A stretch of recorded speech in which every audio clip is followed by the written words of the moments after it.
YouTube శ్రోతలకు అభినందనలు తెలియపరుస్తూ భగవద్గీత ప్రవచనములు ధారావాహిక 12వ భాగానికి స్వాగతం, సుస్వాగతం.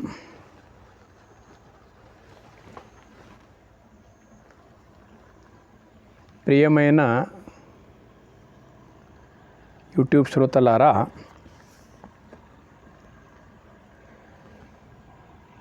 రెండవ అధ్యాయం సాంఖ్యయోగము 11వ శ్లోకం నుండి 30వ శ్లోకం వరకు వ్యాఖ్యానంలో ఇలా మీకు అనిపించవచ్చు.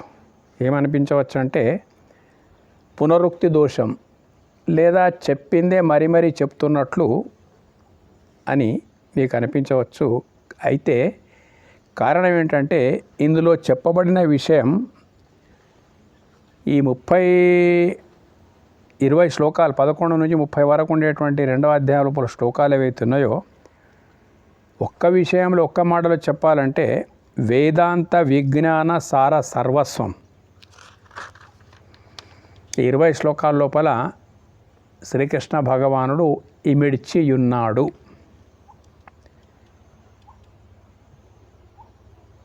ఏంటంటే మనము, నేను, మీరు అందరం మనముగా అన్నీ తెలుసుకుంటున్నాం. చంద్రలోకం వరకు పోతున్నాం, సూర్యలోకం వరకు పోతున్నాం, ఆర్టిఫిషియల్ ఇంటెలిజెన్స్ వరకు రకరకాల the whole science and technology is nothing but it is the presentation of human brain. అంటే మొత్తం సాంకేతిక పరిజ్ఞాన సర్వస్వం అంతా అదేదో కాదు, మానవ మేధాస్సు యొక్క కానుకనే.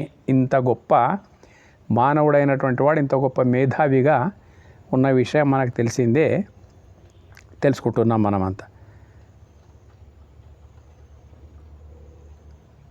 దృక్కునై అంటే అర్థం ఏంటిదంటే, నేను దృక్కునై, చూచువాడనై కనిపించే దృశ్యం, ఈ విరాట్ విశ్వం గురించి అంతా తెలుసుకుంటున్నాం. కానీ ఈ అంతటిని తెలుసుకుంటున్న నేనెవరో అన్నది మనం తెలుసుకోవడం లేదు. నిన్ను గురించి నీవు తెలుసుకోకుండా నీవు దేన్ని తెలుసుకున్నా అట్టి జ్ఞానం బాహ్య జ్ఞానము, అందున వాచా జ్ఞానమే అవుతుంది. అయితే నీవెవరన్నది తెలుసుకొని అట్టి జ్ఞానం యొక్క నీవెవరన్నది తెలుసుకొని నీ అనుభవంలో నీవు ఉన్ననాడే నీ జ్ఞానము పరిపూర్ణత నొందుతుంది. అదే అసలు సిసలైనటువంటి జ్ఞానం అన్నట్టు. ఏం తెలుసుకున్నా నేనెవరో కనుక తెలుసుకోకపోతే లాభం లేదు. ఒక చిన్న ఎగ్జాంపుల్, ఒక వ్యక్తి ఒక చిన్న గ్రామం లోపలికి వచ్చిండు. ఒక కొత్త వ్యక్తి వచ్చిన తర్వాత మంచి టిప్ టాప్ ఉన్నాడు, అటు ఇటు తిరుగుతూ ఉన్నాడు అన్నట్టు. ఈ మూల నుండి ఆ మూల నుండి పొలిమేర లోపల తిరుగుతున్నాడు, గ్రామం మధ్యలో తిరుగుతున్నాడు. 1-2 రోజులు అయింది. తర్వాత అతన్ని రచ్చబండ మీద కూర్చున్న కొందరు పిలిచి, పెద్దలు అనుకోండి, పిలిచి, నాయనా నీవెవరు అంటే నాకు తెలియదు అన్నాడు. నీ ఊరేది అంటే నాకు తెలియదు అన్నాడు. నీ పేరేంటిది అంటే నాకు తెలియదు అన్నాడు. ఎవరి దగ్గరకు వచ్చినవాడే నాకు తెలియదు అన్నాడు. ఈ అన్నింటికి తెలియదు అని సమాధానం ఇచ్చిన తర్వాత వచ్చిన వాడెవడో వాణ్ణి ప్రశ్నిస్తే వాని ఏ విషయాలు కూడా వానికి తెలియనప్పుడు వాడిని మనము మతిమర్చినటువంటి వాడుగా, పిచ్చివాడుగా అనుకోవాల్సి వస్తుంది. అట్లాగే అది దృష్టాంతం ఏమిటంటే, సర్వం తెలుసుకుంటున్నటువంటి నిన్ను గురించి నీవు తెలుసుకోకపోతే అది ఒక రకమైనటువంటి అజ్ఞానమే. కాబట్టి 2వ అధ్యాయము 11వ శ్లోకం నుండి 30వ శ్లోకం వరకు నీ నిజ స్వరూపమైన ఆత్మను గురించే మరీ చెరిగిపోని విధంగా చెబుతూ ఉన్నారు ఉపమాన ఉపమేయాలతో శ్రీకృష్ణ వారు. ఉపనిషద్ విజ్ఞానం ఇలాగే ఉంటుంది. అంతేకాదు, చాలా ముఖ్యమైనటువంటి విషయం ఏంటిదంటే, ఇది 15వ అధ్యాయం లోపల వస్తుంది. ఇది వేదములన్నింటి చేత తెలియబడునది ఆత్మయే. వేదాల లోపల మళ్ళీ ఏం లేదు, పరమాత్మ స్వరూప జ్ఞానమే. వేదైశ్చ సర్వైరహమేవ వేద్యో వేదాంతకృద్వేద విదేవచాహం 15వ అధ్యాయం లోపల 15వ శ్లోకం ఇది. సర్వస్య చాహం హృది సన్నివిష్టో మత్తా స్మృతిర్జ్ఞానం అపోహనం చ వేదైశ్చ సర్వైరహమేవ వేద్యో వేదాంతకృద్వేద విదేవచాహం. అంటే వేదములన్నింటి చేత తెలియబడునది నేనే, అంటే ఆత్మయే. వేదములన్నీ తెలియనదియు ఆత్మయే. ఆత్మ అంటే నేను. వేదములన్నింటి చేత తెలియబడేది ఆత్మనే, వేదమును తెలిసింది కూడా ఆత్మనే, వేదములన్నీ తెలియనిది కూడా ఆత్మయే. ఆ ఆత్మ మరేదో కాదు, ఎక్కడో లేదు, అదేదో కాదు, అది నీ అస్తిత్వమే, నీ ఉనికియే, నీలో నేను అంటున్న స్ఫురణ, అహమస్మి అంటున్నటువంటి స్ఫురణ, వైబ్రేషన్ ఆఫ్ ఆత్మ అన్నట్టు. అదే స్ఫురణ, అది సర్వవిలక్షణ సర్వసాక్షి అయినటువంటి నీ ఆత్మయే. అది దేని మాదిరిగా లేదు, అన్నిటికీ సాక్షి అయి ఉన్నది. ఏ సర్వవిలక్షణ అంటే ఏ లక్షణము దానికి లేదు, అయితే అన్నింటికీ అది సాక్షి అయినటువంటి నీ లోపల ఉండేటువంటి ఆత్మ. శ్రీకృష్ణుల వారు ఇట్టి తత్వబోధను అనేక ఉపమేయాలతో 2వ అధ్యాయం 11వ శ్లోకం నుంచి 30 శ్లోకాల్లో గట్టిగా బోధిస్తున్నారు అన్నట్టు. అంటే మరపు రాకుండా అన్నీ మనకు అందుబాటులో ఉన్న ఉపమానాల నుంచి బోధిస్తున్నారు. ఇలాంటి ఆత్మతత్వ బోధయే రాబోయే భగవద్గీత లోపల రాబోయే అనేక శ్లోకాల లోపల ఈ విషయం అనేటువంటిది వివరిస్తూ ఉంటారు.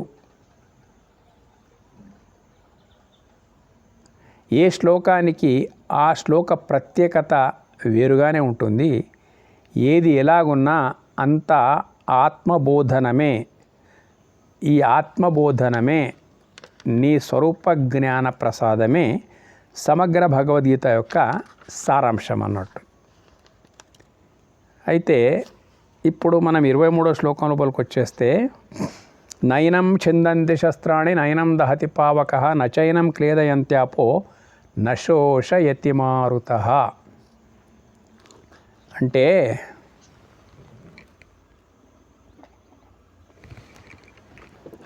యతి మారుతః,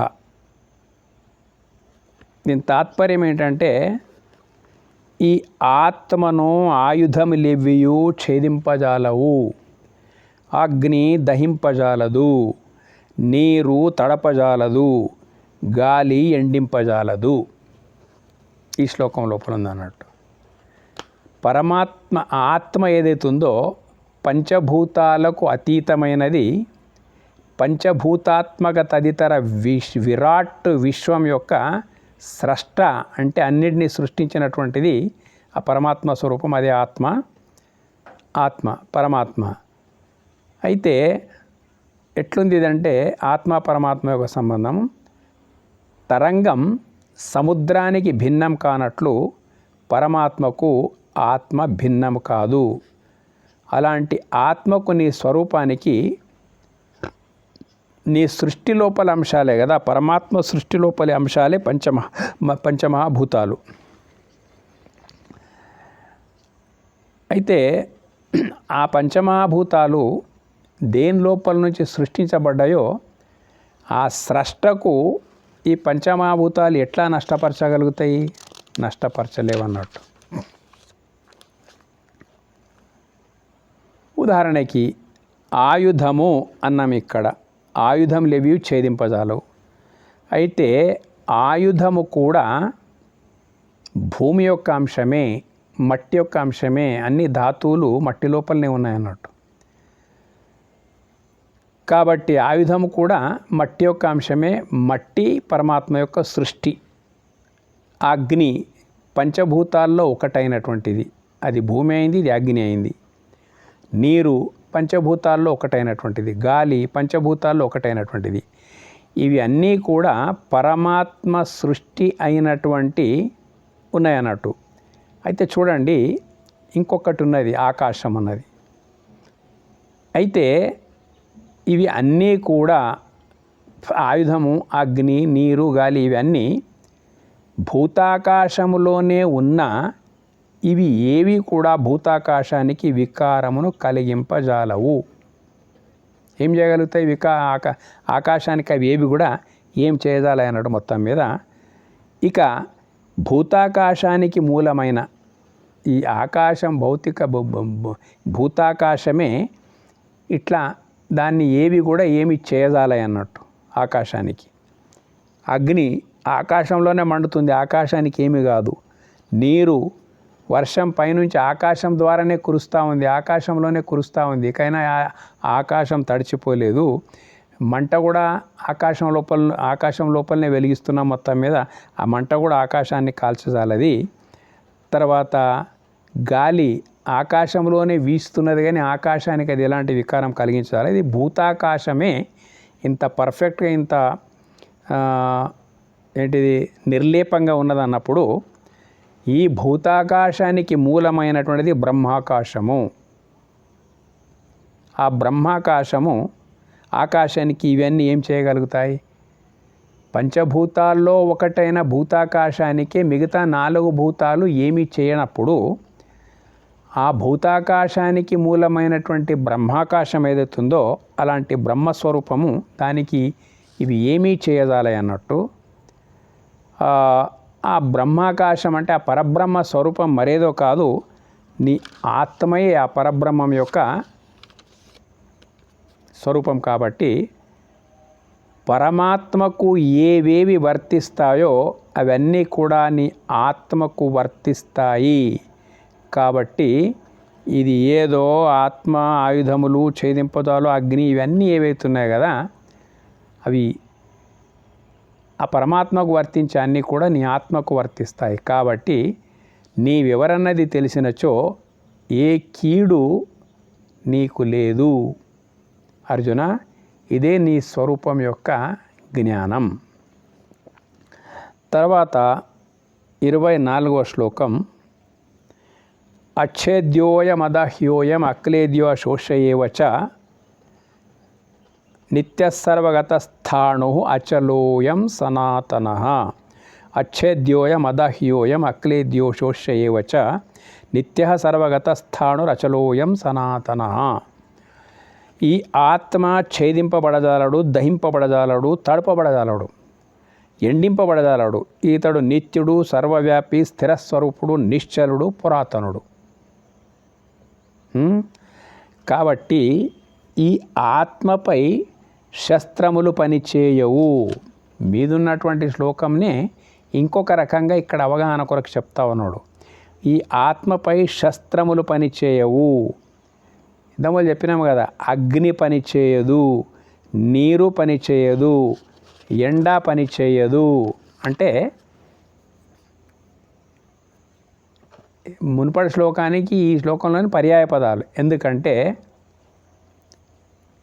సముద్ర కెరటాలకు, తరంగాలకు సముద్ర స్వభావమే ఉండునట్లు నీ ఆత్మకు కూడా పరిపూర్ణ పరమాత్మ స్వభావం ఉంటుంది. ఉపనిషత్తులో కూడా వర్ణిస్తారు అన్నట్టు. నీటి తరంగము నీటికి వేరుగా చూడడానికి వీల్లేదు. నీటి అంశమే సమగ్రము తరంగం లోపల ఉండేటట్లు పరమాత్మ సాగరమైతే నీ ఆత్మ తరంగం. కాబట్టి సముద్ర స్వభావమే తరంగాలకు ఉండునట్లు పరమాత్మ స్వభావమే నీ ఆత్మకు కూడా ఉంటుంది. పరిపూర్ణము పరమాత్మ స్వభావమైంది కాబట్టి ఆ పరమాత్మ నిత్యుడే కాబట్టి ఆత్మ నిత్యుడే. పరమాత్మ సర్వవ్యాపి కాబట్టి ఆత్మ కూడా సర్వవ్యాపే. పరమాత్మ స్థిరుడు కాబట్టి ఆత్మ కూడా స్థిరమే. పరమాత్మ నిశ్చలుడు కాబట్టి ఆత్మ నిశ్చలమే. పరమాత్మ సనాతనుడు కాబట్టి ఆత్మ సనాతనమే. సముద్రానికి తరంగానికి ఎలాంటి సమన్వయం ఉందో ఆత్మకు పరమాత్మ కూడా అలాంటి సమన్వయమే ఉంది. అవి ఆ లక్షణాలు మొత్తం ఆత్మకున్నట్టే. అయం ఆత్మ బ్రహ్మ అన్నట్టు అట్టి ఆత్మ మరేదో కాదు, అది నీ అస్తిత్వమే, నీ ఉనికియే. ఏది లేకుంటే నీవే లేవో అదే నీవు. అందుకే మహావాక్యం అయమాత్మ బ్రహ్మ అని మనకు చెప్పిందన్నట్టు. ఆత్మ అనేటువంటిది సనాతనమైనందుకే ఆత్మజ్ఞాన ప్రధానమైనటువంటి ఈ ధర్మమును సనాతన ధర్మం అని కూడా పేర్కొంటారు. అలాంటి సనాతన ధర్మం యొక్క వారసులైనందుకు మనం ఎంతగానో గర్వపడాలి.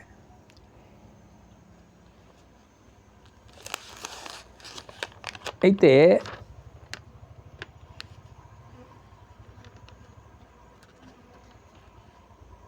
ఇప్పుడు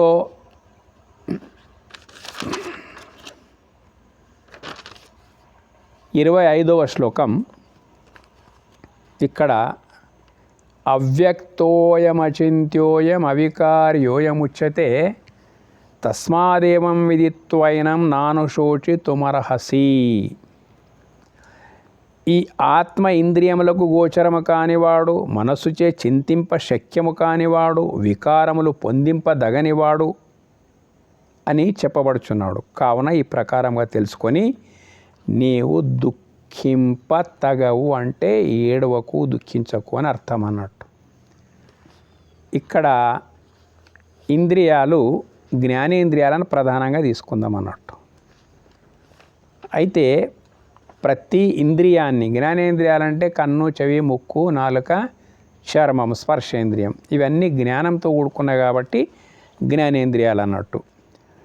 ప్రతి ఇంద్రియాన్ని, అయితే ఈ 5 జ్ఞానేంద్రియాల లోపల ప్రతి ఇంద్రియాన్ని ప్రకాశింపజేస్తూ యావత్ నవద్వారపురమైన దేహాన్నే మహిమాన్వితంగా ప్రకాశింపజేస్తున్నది ఆత్మ అయినప్పుడు, ఆత్మ సంబంధమే దేహము నుండి దూరం అయితే, చూడండి, దేహాన్ని ఆత్మ త్యజించేస్తే ఇంద్రియాలకు అస్తిత్వమే ఉండనప్పుడు, ఇంద్రియాలు ఎప్పుడు పనిచేస్తున్నాయి? ఇంద్రియాలకు ఇంద్రియాలని మనము పేరు పెట్టుకుంటున్నాము. దేహం లోపల ఉన్న ప్రతి భాగానికి ఆ భాగాలకు ముద్దైన పేరు మనం పెట్టుకుంటున్నామంటే ఎప్పటి వరకు ఉంటాయి ఈ పేర్లు? ఈ కళ్ళు, ఈ పంచజ్ఞానేంద్రియాలు ఎప్పటి వరకు పనిచేస్తున్నాయంటే ఎప్పటి వరకు లోపల ఆత్మ ఉన్నదో అప్పటి వరకే విడివిడిగా వీటి లోపల మహిమాన్వితమైన ఒక శక్తులు ఉన్నాయన్నట్టు. మహిమాన్వితమైన శక్తులు ఉన్నాయి ఈ పంచజ్ఞానేంద్రియాల లోపల. మనసు, బుద్ధి ఇవన్నీ ముందు వస్తాయి అన్నట్టు, ఉన్నాయన్నట్టు. మొత్తం ఈ క్షేత్రం ఏదైతున్నదో, దేహం అనేటువంటి క్షేత్రము, ఆత్మ లేకుండా దీన్ని ఊహించలేము. పార్థివ దేహము అంటాం అన్నట్టు. అంటే ఆత్మ దేహాన్ని త్యజించినప్పుడు పార్థివము అంటే మట్టి సమానం ఇదంతా అంటున్నాం అన్నాడు. మరి కన్ను ఎక్కడ పోయింది? కంటి పనితనం ఎక్కడ పోయింది? చెవి ఎక్కడ పోయింది? చెవు పనితనం ఎక్కడ పోయింది? ముక్కు ఎక్కడ పోయింది? ముక్కు పనితనం, వాసన ఎక్కడ పోయింది? చూపు ఎక్కడ పోయింది? శబ్దం వినడం ఎక్కడ పోయింది? తర్వాత జిహ్వ, నాలుక, రుచులు ఎక్కడ పోయినాయి? చర్మం యొక్క స్పర్శ ఎక్కడ పోయింది? అంటే వాస్తవంగా ఈ ఇంద్రియాలన్నిటినీ ప్రకాశింపజేస్తూ యావత్ నవద్వారపురమైన దేహాన్నే మహిమాన్వితంగా ప్రకాశింపజేస్తున్నది ఆత్మ. అది వదిలిపెట్టేస్తే దేహాన్ని పార్థివ అంటే పృథివీ తత్వమైనటువంటి మట్టితో సమానం ఇదంతా అయినప్పుడు, ఆత్మ సంబంధమే దేహం నుండి దూరం అయితే ఇంద్రియాలకు అస్తిత్వమే ఉండనప్పుడు, ఆ ఇంద్రియాలకు ఇంద్రియాలని మనం పేర్కొననప్పుడు సీదా ఆ దేహానికి మనము నిప్పట్టిస్తాం. చూడండి, ఎందుకంటే అవన్నీ ఒక ఏమీ లే, అక్కడ అస్తిత్వమే లేదన్నట్టు, అంతా మట్టి ముద్ద. కాబట్టి సజీవంగా ఉన్నప్పుడు చెవిలో ఏం పడినా, కంటిలో ఏం పడినా, ఏ శరీరంలో ఏ భాగానికి ఏమైనా ఎంతో జాగ్రత్తగా మనం చికిత్సలు చేసుకొని పురోగమనాన్ని సాగిస్తున్నటువంటి మనం ఎవరైతే ఉన్నాం కదా, ఎప్పుడైతే ఆత్మ దేహాన్ని త్యజిస్తుందో దాన్ని భూస్థాపితమన్నా చేస్తున్నాము లేదా దహనమన్నా చేస్తున్నాం. ఎవరికి ఏది కూడా గోచరించదు అక్కడ, నిర్జీవమైనటువంటిది ఏది కూడా గోచరించదు. మరి ఒక శవానికి ప్రక్కన మనం కూర్చొని ఆలోచిస్తే ఈ క్షేత్రం లోపల పనిచేస్తున్నటువంటి అన్నీ ఏవైతున్నాయి కదా, దేహాన్ని ఆత్మ త్యజిస్తే ఇవి ఏమీ పని చేయవు. ఈ రకంగా అన్నిటికీ క్రియాన్వితం, ఇంద్రియాలకు అన్నిటికీ క్రియాన్వితం చేసేటువంటిది మొత్తం ఆత్మే. కాబట్టి ఆ ఆత్మ ఏదో ఒక ఇంద్రియానికి ఎలా గోచరిస్తుంది? అది లేకపోతే ఇంద్రియాలకు అస్తిత్వమే లేనప్పుడు దాన్ని ఇంద్రియాలు ఎట్లా గుర్తుపడతాయి? ఇంద్రియాల లోపల ఉన్న చైతన్యమే ఆత్మ అయినప్పుడు, ఆత్మ లేకపోతే ఇంద్రియాల ఉనికే లేనప్పుడు, ఇంద్రియాల ఊసే లేనప్పుడు ఈ ఇంద్రియాలు ఆత్మకి ఎలా గోచరిస్తాయి? ఒక విషయం. మనసు చింతింపశక్యం కానివాడు, అలాగే ఇంద్రియాలకు గోచరం కాదు. ఇంద్రియాలకు నాయకుడైనటువంటి మనస్సు, ఇంద్రియాణా మనశ్చాస్మి అని చెప్పింది అన్నట్టు. చాలా గొప్ప శక్తివంతమైనటువంటి మనసు. ఇంద్రియాలకు నాయకుడైనటువంటి మనస్సు యొక్క చైతన్యమే ఆత్మ అయినప్పుడు, అది కూడా శవం పక్కన కూర్చొని చూసుకోవాలి. అక్కడ ఏ సంకల్పం లేదు, వికల్పం లేదు. మనసు యొక్క కర్తవ్యం సంకల్పము, వికల్పము, ఆలోచన, నిశ్చయం, అంతఃకరణ చతుష్టయం అంటారు దీనికి. అక్కడ ఆత్మ దేహాన్ని త్యజించినప్పుడు మనసు అంటున్నాం. ఏముంటుంది? నా సంకల్పం లేదు, నా వికల్పం లేదు, నా ఆలోచన లేదు, నిశ్చయం లేదు. ఓకే, ఇవన్నీ ఎప్పుడు ఉంటున్నాయంటే ఆత్మ ఉన్నప్పుడే ఉంటున్నాయి. ఆత్మ లేకుండా ఊహించడానికి అవకాశం లేనటువంటి మనసు ద్వారా ఆ ఆత్మను ఎలా చింతించగలుగుతాము? ఎలా గోచరిస్తుంది మనకు? వికారములు పొందింపదగని వాడు, వికారములు, ఆ చైతన్యమే, మనసు యొక్క చైతన్యమే ఆత్మ అయినప్పుడు ఆ మనసు ఆత్మని ఏ విధంగా చింతించగలుగుతుంది? ఆ తర్వాత వికారాలైనా ఏ వికారాలైనా అవన్నీ దృశ్య జగత్తు అంశాలే. వికారాలు ఏంటిదంటే ఆకలి, దప్పికలు, నిద్ర, ఇవన్నీ ఏవైతే ఉన్నాయో కదా, దేహానికే ఉంటాయి. ఏ వికారాలైనా అవన్నీ దృశ్య జగత్ అంశాలకే కదా. జగత్ యొక్క అంశాలదే, జగత్ యొక్క ప్రతిరూపమే దేహం. కాబట్టి వికారాలన్నీ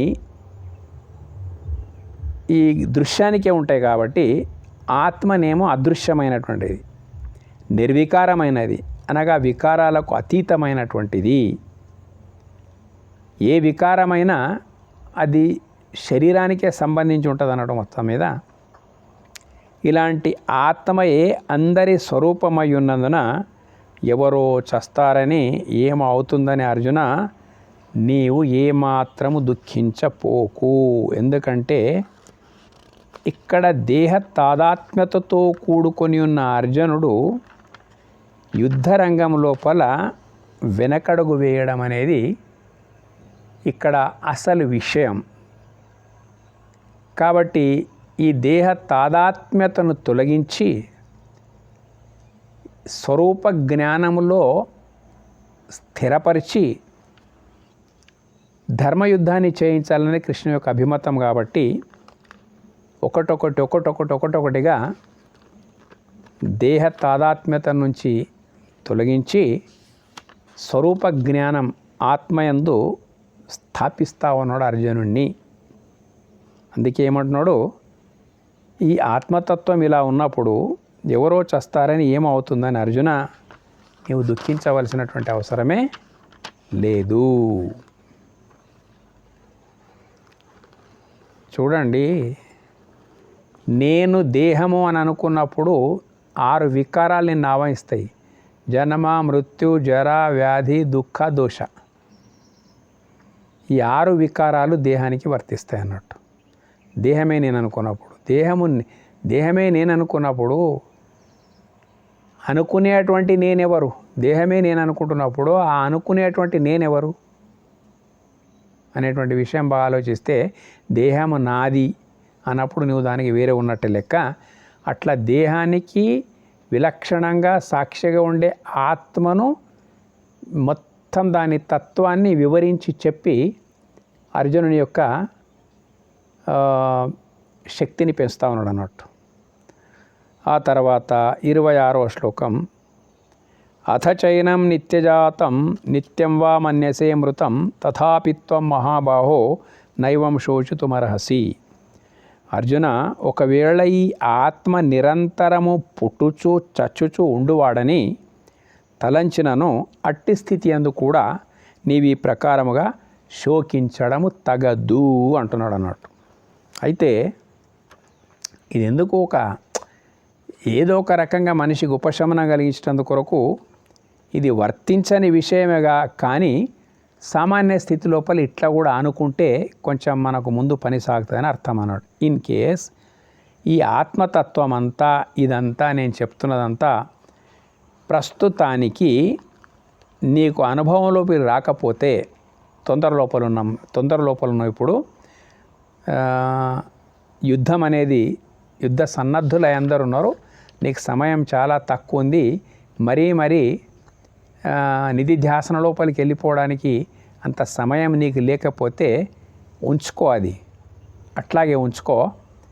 ఇక నీ అవగాహన కొద్దీ ఏమిటంటే ఇన్ కేస్ ఇదంతా ఈ ఆత్మతత్వం అంతా ప్రస్తుతానికి నీకు అనుభవం లోపలికి రాకపోతే ఒక మాట, ప్రతి పుట్టినవాడు గిట్టకమానడు, ప్రతి గిట్టినవాడు మళ్ళీ పుట్టకమానడు. ఎవరెంత ఆపి పట్టినా చావక మానడెవరు కూడా. చచ్చినవాడు కర్మానుసారం తిరిగి పుట్టకమానడు. ఇట్లా ఆలోచించుకో. సామాన్య దృష్టితో కూడా జనన మరణం అనేటువంటిది నీకు తెలుసు. ప్రతి మనిషి జనన మరణ చక్రం లోపల తిరుగుతూ ఉంటాడు. కర్మానుసారంగా మనిషికి ఒక జన్మ వస్తుంది. ఆ జన్మ లోపల మళ్ళీ చేసుకున్న కర్మానుసారం ఇంకో జన్మ వస్తుంది. మోక్ష పర్యంతం ఈ దేహాలు ఇట్లానే మారుతూ ఉంటాయి. నిన్న చెప్పినప్పుడు చినిగిపోయిన పాత బట్టలను వదిలి కొత్త బట్టలను ఎట్లా మనం స్వీకరిస్తున్నామో అట్లాగే ఆత్మ శిథిలములైనటువంటి శరీరాన్ని వదిలి కొత్త శరీరాలను ధరిస్తున్నదంటే ఆ మాట ప్రకారమైన రాను. దేహ దృష్టే నీకుంటే పర్వాలేదు. శిథిలమైంది అయినటువంటి దేహం ఏదైతే ఉంది కదా, అది పోతూ ఉంటుంది, మళ్ళీ వస్తూ ఉంటుంది. ఎట్లయితే మన దగ్గర ఉన్న వాహనాలు పాతవి మార్చి కొత్తవి తీసుకుంటూ ఉంటామో, ఆత్మ సర్వాధికారి కాబట్టి దేహాలను కూడా అట్లాగే మారుస్తూ తొడుగుతూ ఉంటుంది అన్నట్టు. ఒకవేళ అట్లానే అనుకుంటే కూడా, అటువంటి నీ భావం ఏముంటే కూడా పర్వాలేదు అర్జున. చచ్చినవాడు మళ్ళీ పుడతాడు కదా, పుట్టినవాడు మళ్ళీ చస్తాడు కదా. ఒక చిన్న ఉదాహరణ అక్కడ లేకుండా నేను చెప్తున్నా. ప్రతి ఆకులు రాలే ఋతువు లోపల మనం ఇట్లా సమాధానపరచుకోవాలి. చెట్టు ఒక 100 సంవత్సరాల వయసుతో కూడుకుంటే ఫలవృక్షాలు ఏవైతే ఉంటాయి అన్నట్టు. అయితే ప్రతి ఆకులు రాలే ఋతువులో, గ్రీష్మ ఋతువు అంటారు, ప్రతి ఆకులు రాలే ఋతువులో చెట్టు ఆకులు రాలిపోతాయి అన్నట్టు. రాలిపోయి చెట్టు వికారంగా గోచరిస్తుంది. ఆకులని రాలిపోయిన తర్వాత ఆ చెట్టు చూడడానికి అంత ఇంపైన ఉండదు, వికారంగా గోచరిస్తుంది. కానీ ఏమో అయింది మనం చెట్టుకు అనుకుంటే ఏమీ కాలేదు. తర్వాత మళ్ళీ చిగురించి కొత్త ఆకులతో చెట్టు అందాన్ని సంతరించుకుంటుంది కదా. ఇట్లా ప్రతి సంవత్సరం జరుగుతుంది కదా. కాబట్టి ఆకులు రాలడం చూసి నిరుత్సాహపడితే ఏమైనా అర్థం ఉందా? ఆకులు రాలే చెట్టు చూసిన తర్వాత ప్రతి సామాన్యుడు అనుకుంటున్నాడు మళ్ళీ చిగురిస్తుంది చెట్టు అని చెప్పేసి. అట్లాగే అనుకోని ఆయన ఈ దేహం పోయిన తర్వాత కర్మానుసారం ఇంకొక దేహం ప్రతి ఒక్కరికి వస్తుంది. అలాగే జీవాత్మకు చావు లేదు. అది ధరించిన దేహాలు చస్తూ ఉంటాయి. ఇదంతా జీవుల జనన మరణ చక్రం, సృష్టి నియమం. కాబట్టి చావు లేకుండా అమరమైనటువంటిది ఆత్మ అయినందున మరణాల గురించి నీవు శోకించకు. ఆకు రాలితే చెట్టు ఊడిపోయిందనే భావన ఎట్లుంటుందో, మరి దేహము కనుమరుగైపోతే సర్వం పోయిందనుకోవడం నీ భావన కూడా అట్లాగే ఉంటుంది. కాబట్టి ఒక ఎగ్జాంపుల్, ఈ ఆత్మ అనేటువంటి దేహాలు మారుస్తూ ఉంటుంది. మరణాల గురించి నీవు శోకించకు. నీకు చావే లేదు. ఏది నేనై ఉన్నానో దానికి చావు లేదు. ఏది చస్తా ఉందో అది నేను కాను. చూడండి, నాకు చావు లేదు, చచ్చేది నేను కాను. ఈ భావం ఇక్కడ అర్థం చేయించడానికి ప్రయత్నం చేస్తూ ఉన్నాడు. కాబట్టి ఈ యొక్క శ్లోకం లోపల ఈ సారాంశం ఉన్నదన్నాడు. ఏంటిది? ఒకవేళ చావు పుట్టుకలకు భయపడవలసిన అవసరం ఎందుకు లేదంటే, చచ్చింది మళ్ళీ పుడుతుంటుంది, పుట్టింది మళ్ళీ చస్తూ ఉంటుంది. ఇది సృష్టి నియమం అనుకుంటే కూడా మనకు ఆకులు రాలితే చెట్టు పోయింది అనుకుంటే ఎంత అజ్ఞానమో, ఒక దేహం పోతే నేనే పోయినా అనుకోవడం అంతే అజ్ఞానం అని చెప్పేసి నేను మొదలు మీకు చెప్పినట్లు మొత్తం ఈ ఏం చెప్తున్నాయి 30 శ్లోకాల వరకు, ఇంకా చాలా శ్లోకాలు ఏం చెప్తున్నాయంటే, భగవద్గీతలో ఏముందని ఎవరైనా ప్రశ్నిస్తే నీ గురించే ఉంది అంటే భగవద్గీతలో మరేదో కాదు, ప్రత్యేకంగా నీ గురించే ఉంది. నీవెవరు, నీకు నీ ఆత్మకు పరమాత్మకు ఏంటి సంబంధము, ఈ రకంగా జీవ బ్రహ్మ ఐక్య సిద్ధికి దోహదపడేటువంటి అద్భుతమైనటువంటి సూత్రాలు, మనిషి అనుభవం లోపల అందుబాటు లోపల ఉండేటువంటి ప్రాపంచిక దృశ్యాలతో సమన్వయం చేసి అలాంటి ఉపమేయాలతో ఆత్మతత్వాన్ని నిలిపినటువంటిది, ఆత్మజ్ఞానాన్ని ఉపదేశించినటువంటిది భగవద్గీత. ఇది మనం తెలుసుకోవాల్సి వస్తుంది. ఎంత కష్టమైనా నా గురించి నాకు తెలియకపోతే 4 వేదాలు చదివినా నీకు ఆత్మానుభవం కలగడానికి వీల్లేదు. 4 వేదాలంతటా నిండి ఉన్నది ఆత్మతత్వమే. కానీ ఆ ఆత్మతత్వమే అని నీకు రెండవదిగా నువ్వు చూస్తే ఎప్పటివరకు అయితే ఉంటావో అప్పుడు నీ విద్య నిరర్థకమే. ఆత్మ అంటే ఏదో ఎక్కడో ఉంది, ఎట్లో ఉంది అని అనుకోకు. అది ఎక్కడ కాదు, ఎక్కడ పడితే అక్కడుంది, ప్రత్యేకంగా నీలో నేనయ్యుంది. ఇటువంటి ఆత్మజ్ఞానమే సనాతన ధర్మం యొక్క మూలం అన్నట్టు. ఇక్కడ అచలోయం సనాతన అని అన్నాడు. నేను ఆ ఆత్మకు ఎన్నో పేర్లున్నాయి, పరమాత్మకి ఎన్నో పేర్లున్నాయి. అందులోపల ఒక పేరు సనాతన అనేది అన్నట్టు. సనాతన అంటే ఏదో పాతది 1000-10 కోట్ల సంవత్సరాలు ఇట్లా అని కాదు. సనాతనం అంటే ఆది అంతరహితమైనటువంటిది, ఆద్యంతరహితమైనటువంటిది. అంటే దానికి ఆది లేదు కాబట్టి అంతము అసలే ఉండబోదు. ఆది అంతము లేకుండా ఉండే ఏ ఆత్మ ఉందో, ఏ ఆత్మ ఈ దేహాన్ని ప్రకాశింపజేస్తుందో ఆ ఆత్మ సనాతనమైనటువంటిది. నీటికి ఎంత ఆయు ఉందో, నీటి యొక్క స్థానం ఎంత అవుతుందో తరంగం యొక్క స్థానం అంతే ఉంటుంది అన్నట్టు మొత్తం మీద. కాబట్టి పరమాత్మ సనాతనుడైనప్పుడు ఆత్మ కూడా సనాతనమైనటువంటిదే. ఆద్యంతరహితమై సర్వత్రా వెలుగొందుచున్న ఏ పరమాత్మ వస్తువు ఉన్నదో ఆ పరమాత్మ వస్తువే, ఆ పరమాత్మయే నీ ఆత్మ. ఆ పరమాత్మే నీ దేహాన్ని ప్రకాశింపజేస్తున్నది అన్నట్టు.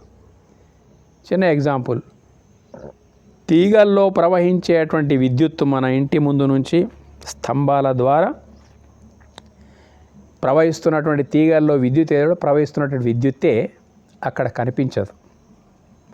కానీ నీ ఇంట్లో వెలుగుతున్న బల్బు మాత్రం ప్రకాశరూపకంగా మనకు గోచరిస్తుంది అన్నట్టు. ఇప్పుడు ఈ వెలుగుతున్న పరిమితమైనటువంటి బల్బు మాదిరి కనిపిస్తున్న ప్రకాశము ఆ ప్రవహిస్తున్న విద్యుత్తుకు వేరే కాదు. విద్యుత్తు కరెంటు పవర్ ఉందా లేదా చూడమంటే స్విచ్ ఆన్ చేసి లైట్ వెలిగితేనే కరెంటు ఉన్నది, లేకపోతే లేదు. ఎట్లా విద్యుత్ యొక్క చిహ్నమే, విద్యుత్ యొక్క కార్యరూపమే ప్రకాశం ఎట్లయితే అయిందో, పరమాత్మ యొక్క శక్తే దేహము ద్వారా వ్యక్తమవుతుంది. కాబట్టి దానికి ఉపనిషత్కారులు అది పరమాత్మ అయితే ఇది ఆత్మ, తీగల్లో ప్రవహిస్తున్నది విద్యుత్ అయితే ఇంట్లో వెలుగుతున్నది ప్రకాశము.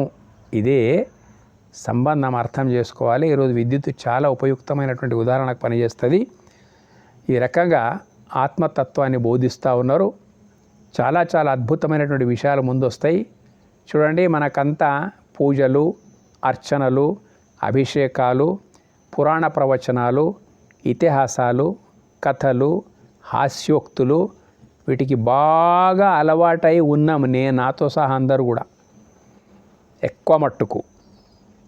వీటన్నిటికంటే మహోన్నతమైనటువంటి విషయమే ఆత్మతత్వం. కాబట్టి ఇది అంత సులభంగా అర్థం కాదు.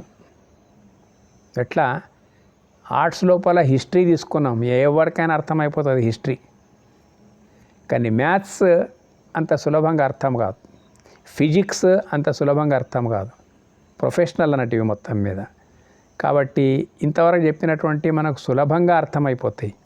ఏమర్థమైతే అర్చన లోపల వాళ్ళు మంత్రాలు చదువుతుంటారు, మనం కూర్చుంటాము, వాళ్ళు వివరించి చెప్పడానికిలే మనకు అర్థం కాదు.